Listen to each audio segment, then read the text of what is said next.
అమితాబ్ బచ్చన్ ఒకసారి నా కెరీర్ పీక్లో ఉన్నప్పుడు నేను విమానంలో ప్రయాణిస్తున్నాను.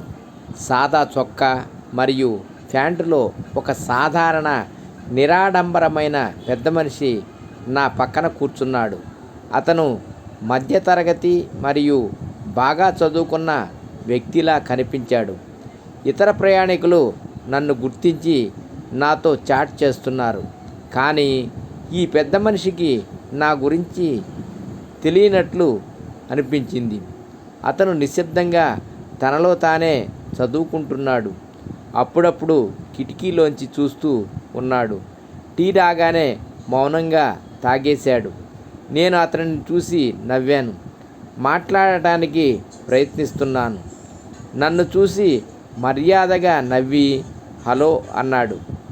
మేము మాట్లాడుకోవడం ప్రారంభించాము మరియు నేను సినిమాలు మరియు చిత్రాల విషయాన్ని తీసుకువచ్చాను. మీరు సినిమాలు చూస్తారా అని అడిగాను. ఆ పెద్ద మనిషి ఓహ్, చాలా అరుదుగా, నేను చాలా సంవత్సరాల క్రితం చూశాను అని బదులిచ్చారు. నేను చిత్ర పరిశ్రమలో పనిచేస్తున్నాను అని చెప్పాను. అతను స్పందిస్తూ ఓహ్, మంచిది అని అన్నారు. పరిశ్రమలో మీరు ఏమి చేస్తారు అని అడిగారు. నేను నటుడిని అన్నాను. అతను నవ్వుతూ ఓహ్, ఇది అద్భుతం అంటూనే మళ్ళీ పేపర్లో లీనమయ్యాడు. మేము దిగినప్పుడు నేను అతని షేక్ హ్యాండ్ ఇచ్చి మీతో ప్రయాణం చేయటం చాలా బాగుంది. చెప్పాలంటే నా పేరు అమితాబ్ బచ్చన్. ఆ పెద్ద మనిషి చిరునవ్వుతో నా చేయి కలిపి ధన్యవాదాలు, మిమ్మల్ని కలవటం ఆనందంగా ఉంది.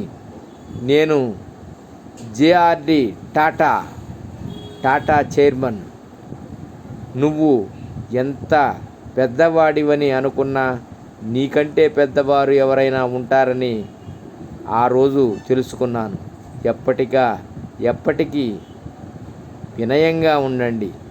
సర్వం శ్రీకృష్ణార్పణమస్తు. సర్వే జనా సుఖినో భవంతు. లోకా సమస్త సుఖినో భవంతు. శుభం భూయాత్. శాంతి శాంతి శాంతి.